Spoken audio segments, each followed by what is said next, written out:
Сайн байцгаана уу хүн үзэгчдээ. Өнөөдөр манай дефакто нэвтрүүлгийн зочноор олон улсын уурхайн хамгийн том компани Rio Tinto-гийн Зэс алмаз хариуцсан гүйцэтгэх захир ноён Arnaud Soirat оролцож байна.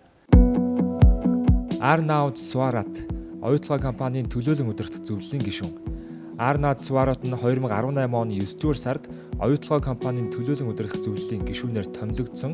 Тэрээр Rio Tinto дэх ажлын гараагаа 2010 оноос Primary Metal Group-ийн Европ, ойрхот орнод Африкийн бүсэн үйл ажиллагаа хариуцсан захирлаар эхлүүлсэн бөгөөд 2016 оны 7-р сараас Зэс очир эрдэнэ группийн гүйцэтгэх захирлаар томилогдоод байна. Арнауд Rio Tinto'д ажиллахаас өмнө Алкао болон Пичине компаниудын Австрали, Европ дахь салбаруудын техникийн болон ашиглалтын төрөл бүрийн албан тушаалд 18 жил ажиллажээ. Тэрээр төмөрлөг уурхайн салбарт 25 жилийн турш дэлхийн өнцөг болон бүрт төрөл бүрийн алба хашиж үйл ажиллагаагаа болон бизнес арилжааны чиглэлээр ариун их туршлага хоригдлуулсан нэгэмлээ. Арнауд өмнө нь Aluminium Primary Metal компани ерөнхийлөгч гүйцэтгэх захирлаар ажиллаж, тус компанийн үйл ажиллагаа бизнесийг олон улсад хөгжүүлэх, удирдан чиглүүлэх, тэр дундаа үйлдвэрлэлийн бүтээмж үр ашгийг сайжруулах, үйл ажиллагааг төгөлдржүүлэх ажлыг хариуцаж байжээ.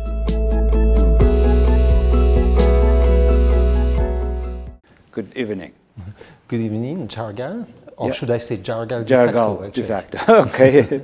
Arnaud, let's talk about in general about the copper market.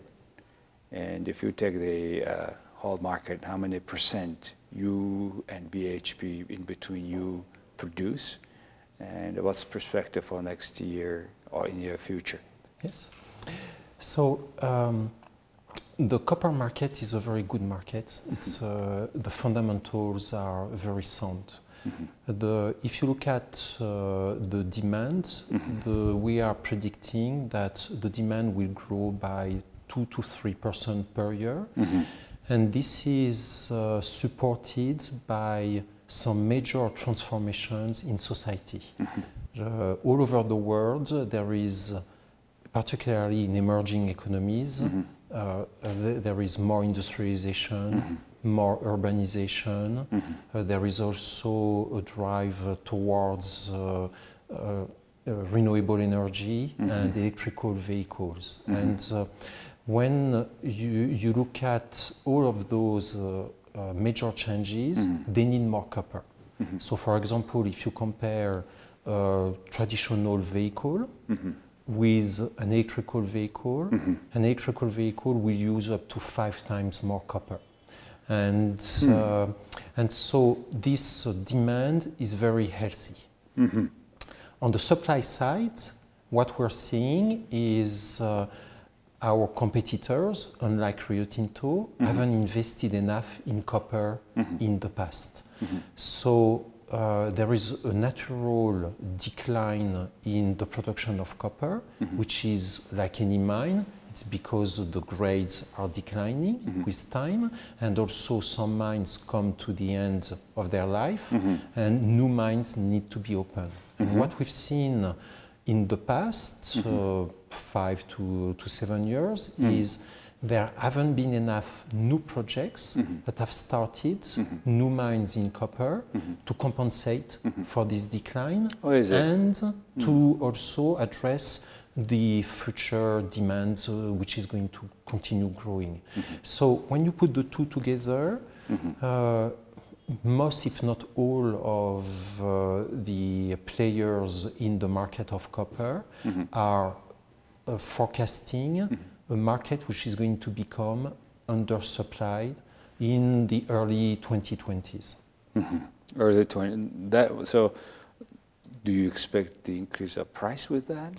So one should expect an increase of price during that period of time, and it will be very good news if it happens, because when you look at the underground project that we've got in Oyu Tolgoi, the first production is going to come towards the end of 2021, and then we'll be ramping up the underground mine, and therefore this new production should be coming at a time when there will be price pressure to bring the price up.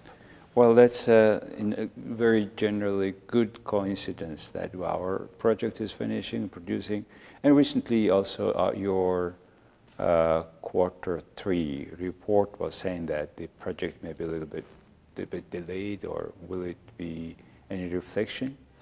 So we've shared with the market our quarterly update on production, and if you look at specifically on copper, the market has received our updates very well, because what we're showing in this update is we are growing our production of copper worldwide significantly compared to last year, and by 2% compared to the last quarter.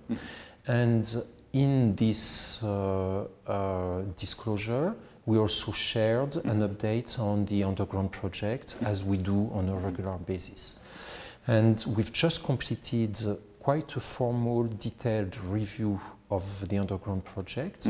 The project is progressing very well, and what the review concluded is we are going to complete the project on budget. The first drawbell, which is a key milestone for preparing for the block caving underground, the first drawbell is going to be delivered on time, and the full production rate will be delivered on time. What we found is, because we've got some ground conditions that are a lot more difficult than originally predicted, the ground is actually weaker than we thought, and therefore we need to do a lot more work to secure the underground excavations. What we found is the first sustainable production is going to come a bit later compared to originally anticipated, and this will happen at the end of 2021. And but if you look at the bigger picture, this will have no impact on the cost and on the time when the full production is achieved. So overall total copper supply, how many % of the world copper supply Rio Tinto has? Rio Tinto is not a big player and supplier, so we are the fifth supplier of copper. The biggest supplier is Codelco, and so Rio Tinto will supply between 6 and 8% of the market. 6 and 8% of the But market. what we have is we've got outstanding assets, and therefore we are a very competitive supplier of copper. Outstanding mean OT? OT, we've got also Kennecott, which is a big open cut mine in Utah, in the USA. It's 117 years old. It's the biggest open cut mine in the world. Apparently, you can see it from space. I haven't tested it myself, but I trust people who've said that to me. And we've got also Oyu Tolgoi, and we have a big project in Arizona to develop a new mine using the same technology, block caving underground, as what we are using in Oyu Tolgoi. You have been already producing there, block caving, in Arizona? No, it's a project which is progressing. It's an early stage. Where do you use this block caving now? We're using block caving technology in diamonds at Argyle in Western Australia. It's in general the same principle. Yes, and this is quite a complex technology. There are only 3 companies in the world of copper that can master this technology. It's Codelco in Chile, it's Freeport, American company, which is using this technology in Grasberg, and it's Rio Tinto. Rio Tinto. And the other asset that we've got in our portfolio is in Indonesia. This is a joint venture with Freeport in Grasberg, and we've just announced recently that we are selling out our participation to the government of Indonesia. Before we go into Mongolian details, I want to ask just one question concerning the now world kind of trade tariff in between China, in particular the US, will it reflect somehow on OT? In which way then? I think it's clearly a risk for the world economy, and it's clearly a risk for the trade globally. Rio Tinto is a company that exports most of its products, and therefore it's important for our company to be able to work in an environment where there are good, predictable trade agreements. So anything that could disrupt the trade is not a good news for commodities in general and for copper in particular. So the way it could have a detrimental impact on OT is if there were some serious tensions that could create a slowing of the global economy, then you could anticipate the price of the commodities coming down, and therefore that could have an impact on the profitability of OT. Having said this, what's the price today, and what's your outlook for next year from now? So the price today is around $2.80 per pound. And if you compare to what the market was anticipated, the price is lower than anticipated this year. And the main reason for this are twofold. One is the trade tensions in the world that we've just discussed about. That is putting some pressure downwards on the price. And also, the market at the beginning of the year was anticipated quite a lot of disruption in the supply of copper, because there are many labor agreements that needed to be renegotiated, particularly in Chile, and history shows that some of these labor negotiations can be difficult, and therefore there could be some strike.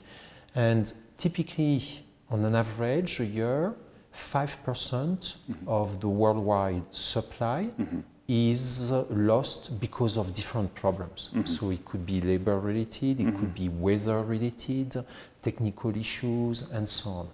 So people at the beginning of the year were expecting a higher percentage of lost production because of disruptions. However, those negotiations went pretty well, and including in the joint venture that we've got in Chile, where we could negotiate a labor agreement without any disruption. And therefore, the average year-to-date for the disruption is around 2%. So, 2%, so there has been more supply than originally anticipated. That's why price lower. And that has put a bit How of about pressure. next year? On next year, we think actually for the foreseeable future, the coming years up to early 2020s, the market is going to be either oversupply or undersupply, so balance essentially.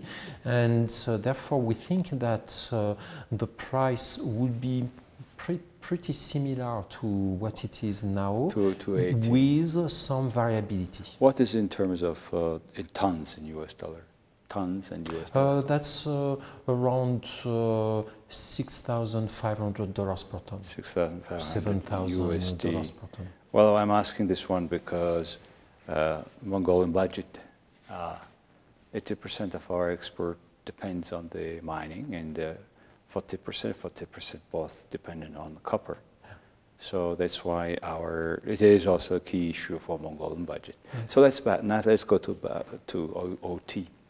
Recently, unfortunately, there was a fire, and even with your level of security, you have this incident. What exactly happened and how you had solved the issue? Yes. So it's important to understand that the incident that occurred at OT is not unusual in mining in general and in the underground mining in particular. We had an equipment which is called a front-end loader, which started to catch fire. The employees that were driving this equipment applied the right procedure and tried to put the fire out, but couldn't succeed in doing it.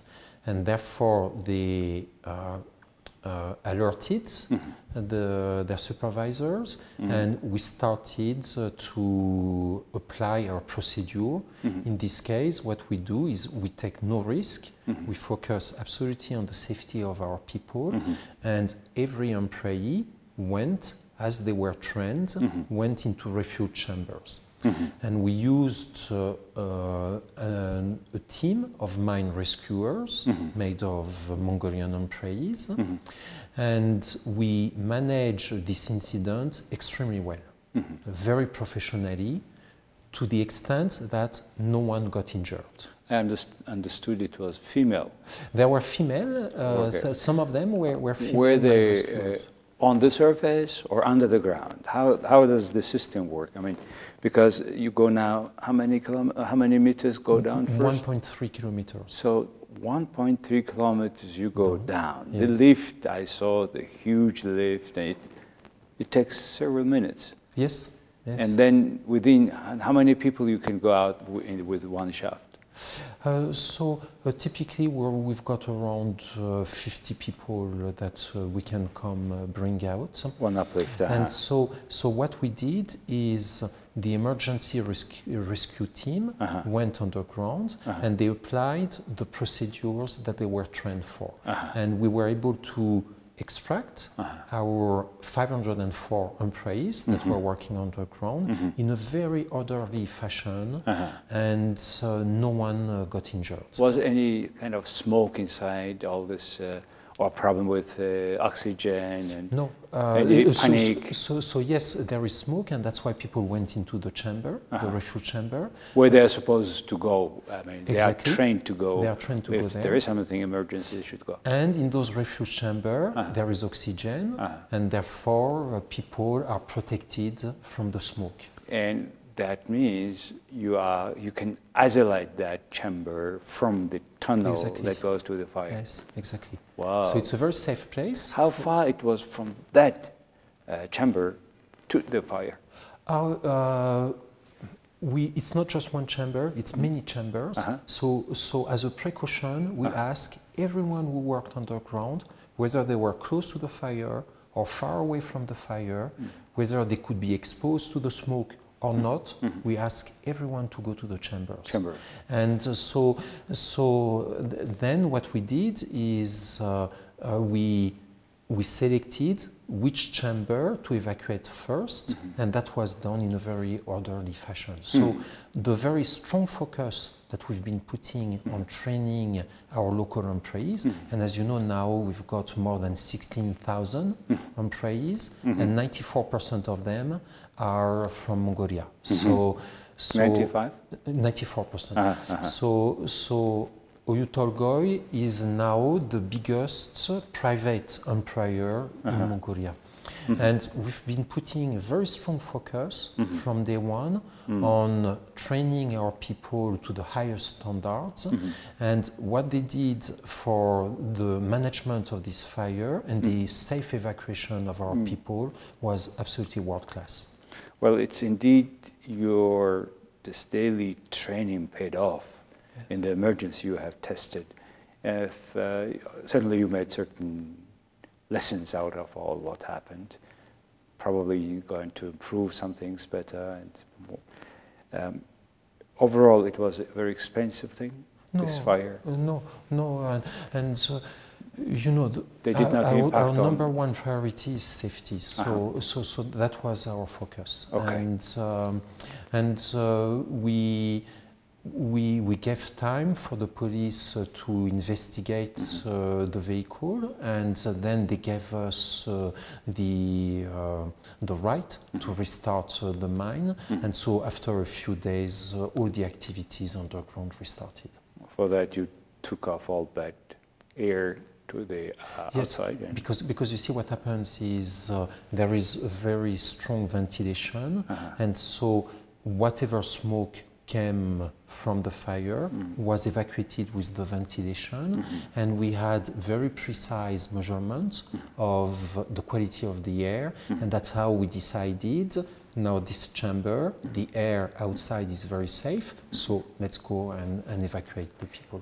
Okay, let's talk about several issues that ordinary Mongolians are looking for answer, like, for example, what's happening with that power station now, finally, because the politicians were saying this and you were saying that, and the people now a bit want to make sure that the project goes well and everything goes on time. Yes. So what you have decided in terms of the power? Okay, so you're right, it's a very important topic. We are working with the government to decide on where the best location is going to be for the power station. And for us, it's very important. We have made a commitment in the investment agreement that within a certain period of time, we will be sourcing power locally. Currently, we are buying power from Inner Mongolia, and we're spending around $120 million per year. And one of the ways that we can create more benefit to Mongolia is with Oyu Tolgoi is exactly this example. Okay, so instead of buying outside of Mongolia, we can buy the power within Mongolia or generate the power in Mongolia. We've got two options to build the power station. Either we build it at OT or we build it at TT. And what we are doing currently is we're working with the government through a working group to be able to have the legal framework so that we can build at either of those locations.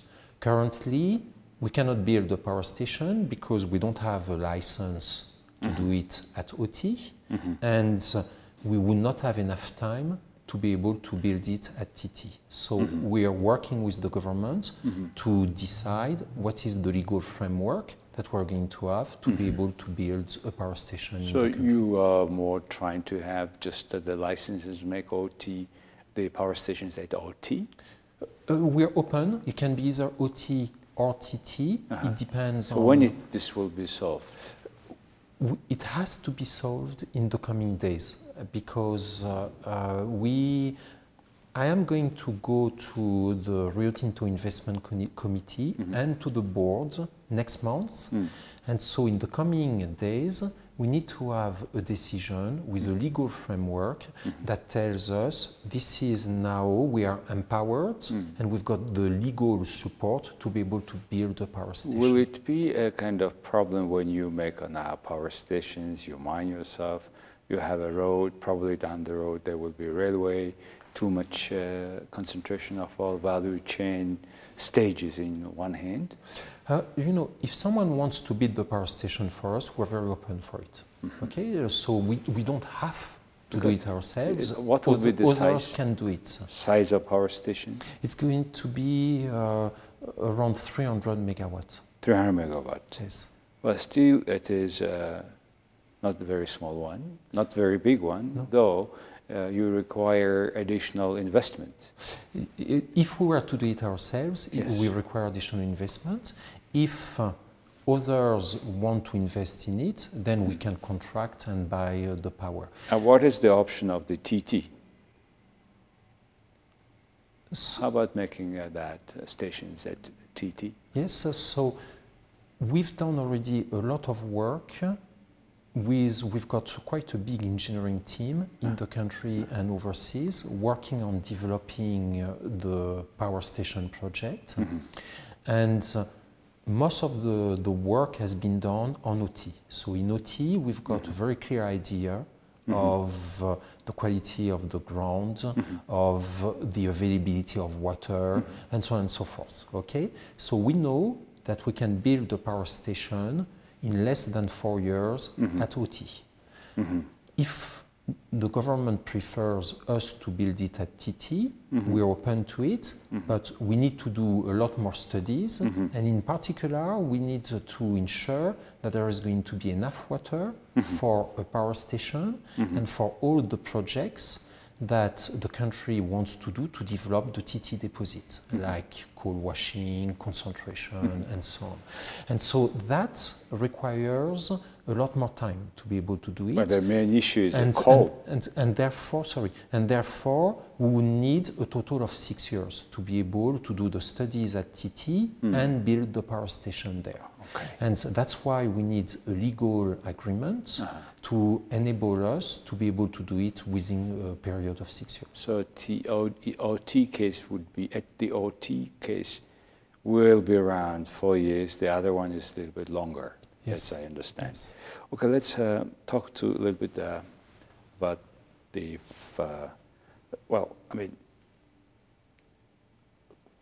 per month, how much tax you have been paying to Mongolian coffee? So I'll tell you per year. Per year, we are paying around $250 million. $250 million. This has made us the biggest taxpayer in 2015 and 2016, and the second biggest taxpayer in 2017. Who was the number one in 2000? Okay. All right. Now, with this, I'm not talking about even the 16,000 people employment, right? It's just tax to the state, to the government. Well, that is taken. There is a concern. There is a even draft of law, currency regulations law draft, maybe you already know, in which they suggest that Mongol Bank will be kind of having a checking account with you in particular, and maybe after you other, the so-called strategic deposit producers. How do you see that? Because then it's because we have double two tiers banking system. Now we have suddenly our Mongol Bank, the central bank, having your checking account. How do you see that, the draft? We think it's potentially quite a serious issue for Mongolia for different reasons. So the first reason is transforming a central bank into a retail bank is something that is up to Mongolia to decide. But I think it's important for people to understand that there is no precedent. A central bank is usually not a retail bank and is independent. On top of it, we are currently sending the revenues of our sales from OT in a foreign bank. And this is something that we're fully allowed to do. We've signed an investment agreement with the government of Mongolia, which allows us to do so. On top of it, we've borrowed $4.4 billion to 20 international lenders, and a very strict condition of this project financing from the lenders is that the revenues go to a foreign bank. And this is just business as usual. How many banks? 20 in total, including IFIs, like the IFC, EBRD, and so on. Okay? And so the lenders are requiring us to have the revenues paid in a foreign bank, and this is non-negotiable for us. So you may remember that a year and a half ago, the government considered putting in a law Resolution 111, which was essentially trying to do the same thing as what currently the currency settlement law is trying to do. And at the time, that created a very serious issue because it was a breach of our investment agreement, and it would have been a breach of the project financing. So now, when you look at why would it make any difference for the country? So currently, all the revenues of Oyu Tolgoi are going into a foreign bank. From this account, we are using all of the money back into the country to do what? First of all, to pay salaries, okay? Then to pay taxes. So we talked about taxes. Since the beginning of the project, we paid $1.7 billion of taxes to Mongolia. And also 80% of all of our purchases are done in Mongolia. Then we are also investing $1 billion per year underground. So not only are we bringing all the money back to Mongolia, but we're bringing even more money. So this proposal of a law which is trying to force companies like OT to have their revenues in the country will make no difference financially for the country. The Mongol Bank, however, it's a potential problem because it will be a breach of agreements. The agreements not only with Mongolia but also with the banks that are financing all the project. Yes. $7 billion were raised from those banks. And of course, instead of asking collateral, they just ask you to go through their accounts, all the money. Yes. Because this money is coming from them anyway. Yes. Oh, I see. Okay, last questions. But the key point, sorry, is all the revenues from OT are coming back to the country and more. Last question is a bit more about individually. You are responsible for these two major metals. I don't know, diamond is metal or not? Oh, no, diamonds is a stone. Actually. Okay, a stone. But a beautiful one. And it says that the diamond is, the most tolerant coal because it was so tolerant that it became so expensive. So you are responsible for this copper and diamond. Of the Rio Tinto, you have all around the world these mines, etc. You keep traveling a lot, and how you keep that fitness with you in that way? Yes, that's a great question. So let me just make a point about diamonds, because indeed you're perfectly right. It's like coal, but in a different form. Yes. Okay, it's carbon, and I like to think of it as the most beautiful form of carbon capture in the world. Okay, and so now. Yes, I travel a lot. I come to Mongolia 1 week every month. Okay. So this year is my 10th visit in Mongolia. And it really shows actually the Rio Tinto and my personal commitment to the country. The Mongolia is very important to Rio Tinto and to me, and therefore I come on a very regular basis. That means that actually I'm literally spending more time in Mongolia than I am in London. So I'm supposed to live in London, but the reality is I'm spending more time here. According to your wife. Yes.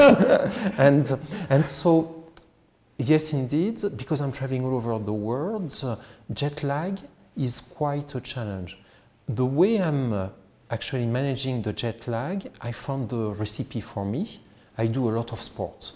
So early in the morning, here in the Shangri-La Hotel, there is a beautiful gym. Yep. Early in the morning, 6 a.m., if you come tomorrow, you will see me I'm exercising for 1 hour on my bicycle. And this is what has been helping me to manage the jet lag. And on top of it, I like nature a lot. So whenever I've got an opportunity, I go and walk, I do some cycling, I do a lot of skiing as well, and many things outdoors.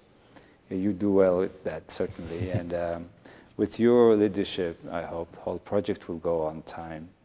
Because it's a democratic country, we discussed today what is the possible outcome of this draft law, for example. And then the lawmakers will think about that. People also will understand what's going on about. So anyway, I would like to thank you for coming to this program and sharing your thoughts to Mongolian audience. And, a couple of weeks ago, I was in Russia, in Irkutsk. I told there were Chinese, Mongolian, trilateral academicians, people were sitting down together. And I told them, look, Mongolia is a bit different than you guys. It's a different animal, though small. Because in your countries, one guys make decisions. Yeah. In this country, many people make, in particular the people, mostly. Yes. So this is the part of this, and thank you again, Arnaud. Yeah, thank you very much, Thanks a lot for invitation. It was a pleasure discussing with you. Thank you. За хүн түзэгчтэй өнөөдөр манай de facto нэвтрүүлгийн зочноор энэ оюу толгой хариуцсан, Зэсийг хариуцсан тийм Rio Tinto-гийн Зэс Diamond алмазыг хариуцсан гүйцэтгэх захирал ноён Арнаud Soirat оролцлоо. Баярлалаа.